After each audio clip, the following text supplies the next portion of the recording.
that was a meeting of the minds though, because I'd never played with anybody that could play like Bonham. So it was like this, like we were both, and then we're, I don't know why, but the very first time we met, we realized that we were born on the exact same day. That day was when you said I gotta record it came up. Yeah, I don't know why it came up, but it was like, oh, and then it was, and I think at that moment, there's no question in my mind. I was like, oh, we're going to be together forever. Like, we're married. Do you care if I'm recording this? I don't know. Okay. That I just night, love this. No, was that next to Music Mart?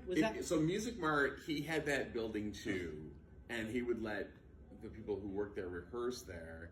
That night, it was cold, and remember, like in the corner, there was like one of those heaters that you can turn on, right. like a natural gas heater. The Resner. We left it on. Oh, we did?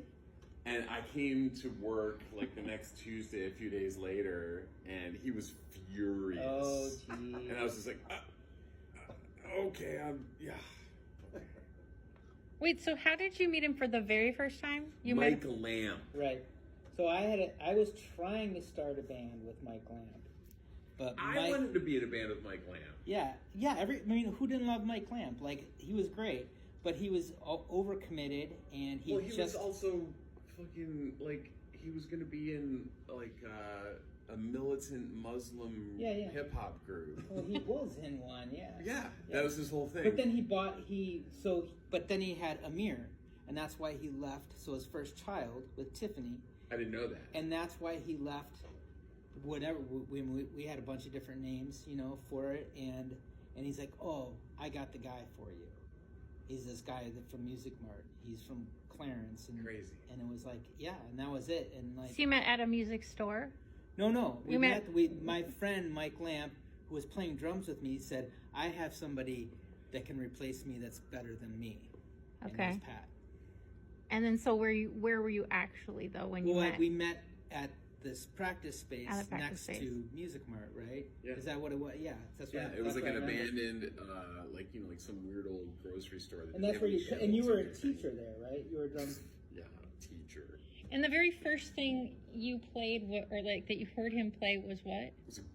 We just jammed. Just jamming. Yeah. And then what did you think when you heard him? I was out of my fucking What did he mind. sound like to you? Like Bonham. In New York City, I'll show you. I'll play you what he sounded like to me. Okay. It's gonna take forever, but I love that you have something.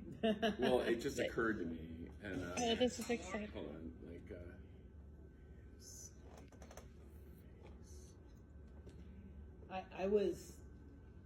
I was really into Jonas Hellborg, who had like a solo slap song, because then you could go just with your because most people are like, "Ooh, play something for me." Yeah. And like as a bass player, you're like, doom, doom, doom, doom. It's like you don't. There's nothing impressive, but if you whip out the slapping thing, it's like you can even just play it acoustically, and people will hear it and they'll be like, "Oh, wow, that's impressive." So this is what Pat sounded like to me.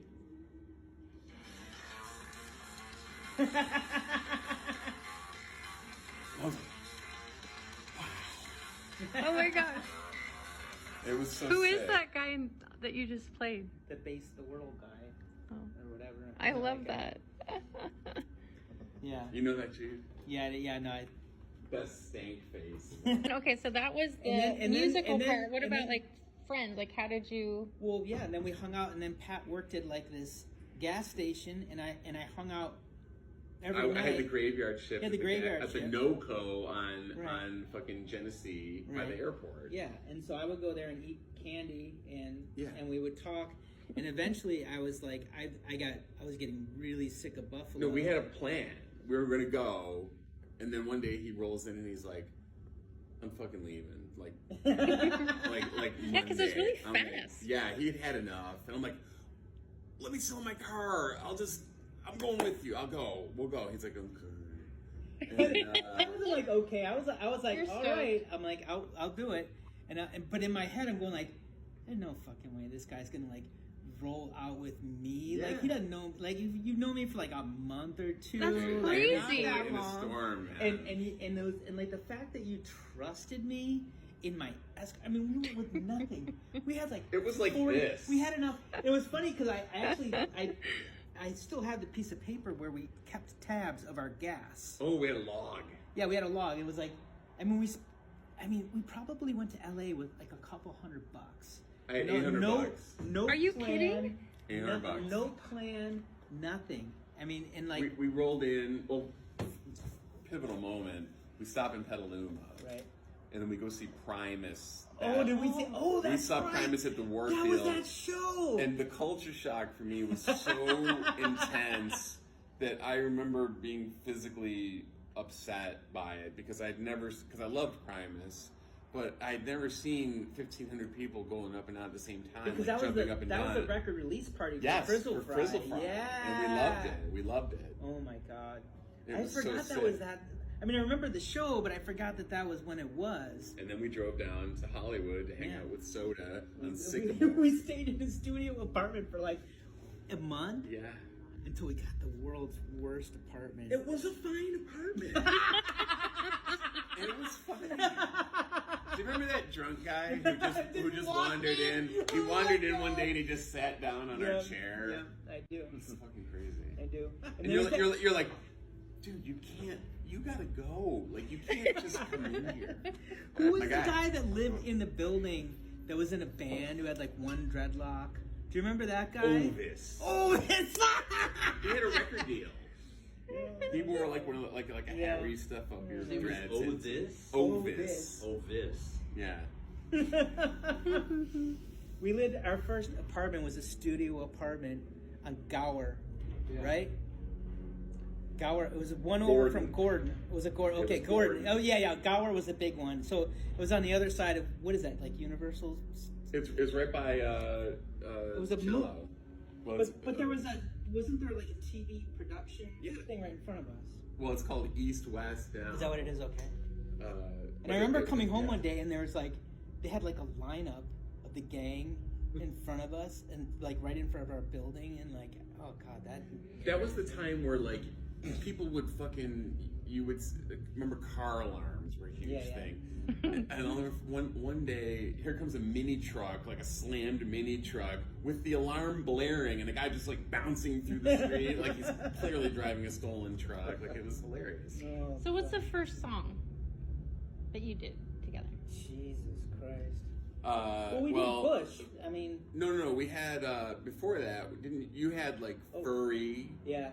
And then when we got into Bush, I think probably the magnum opus was Lick Paint. Oh yeah, Lick Paint. That was a good one. And then there was MF Toe. MF Toe. I think that's about it. We had some other jams. And I remember who did lyrics for that? I did. Nobody really. Or you sort of did. Yeah, I sort of did. But they were just like teenage boy lyrics. Yeah. It was scatting, I'm sure. Do you care if I'm recording? No. Oh. We're just doing all the... No, Furry, the chorus one, it's so furry, it's so greasy, how can that be? Or something like that. Yeah. I think it was about... Dirty Socks. That was another one. Remember the Dirty Socks song? That was about... Because Tom used to say, why would you stick a clean sock in a dirty hamper? Talking about like having sex with someone who had a venereal disease. What? That was his colorful. And just for the fun of it, as we cap out this 4-part series, I asked AI to tell us what Weezer might look like if they ever did a farewell tour, and this is what it came up with.